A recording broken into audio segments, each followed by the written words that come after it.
अंबरनाथ येथे मंगळवारी भाजप महिला मोर्चाच्या वतीने नारी शक्ती वंदन यात्रा या संकल्पनेतून बाईक रॅली काढण्यात आली, ज्याद्वारे मोदी सरकारच्या लोककल्याणकारी धोरणांबाबत जनजागृती करण्यात आली। या बाईक रॅलीचा मातोश्री नगर येथून भाजप प्रदेश सचिव तथा अंबरनाथ विधानसभा निवडणूक प्रमुख गुलाबराव करंजुले पाटील यांनी नारळ फोडून शुभारंभ केला। यानंतर ही रॅली गावदेवी चौक, चिंचपाडा, कोहोसगाव, वांद्रापाडा, पोलीस स्टेशन, महात्मा गांधी चौक, मटका चौक, हुतात्मा चौक, स्वामी समर्थ चौक, कैलासनगर,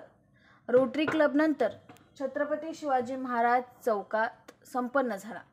या बाईक रॅलीत अंबरनाथ विधानसभा निवडणूक प्रमुख गुलाबराव करंजुले पाटील, अंबरनाथ पूर्व महिला मोर्चा अध्यक्ष सुजाता भोईर,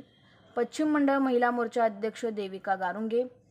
भाजप पूर्व मंडळ शहराध्यक्ष सर्जेराव माहुरकर, पश्चिम मंडळ अध्यक्ष दुर्वेश राणा, प्रदेश महिला सचिव रुपाली लठ्ठे, उज्ज्वला कबरे, आप्पा कुलकर्णी, दत्तात्रय देशमुख, दिलीप कनसे, संतोष शिंदे, वृंदा पटवर्धन, श्रद्धा गुंजाळ, माजी नगरसेविका वंदना पाटील, रोहिणी भोईर, दीपक कोतेकर, लक्ष्मीकांत, युवा अध्यक्ष मानस जाधव, माजी नगरसेविका अनिता आदक, माधवी सिंग, कांचन मिश्रा, संगीता त्रिपाठी, साईनाथ गुंजाळ आदी पदाधिकारी व नागरिक बाईक रॅलीत उपस्थित होते।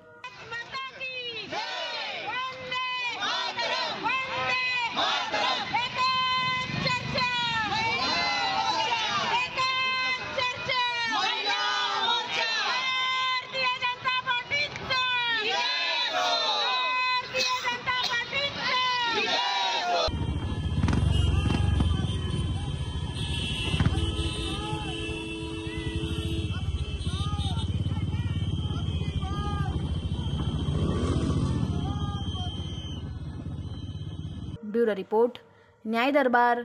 अंबरनाथ।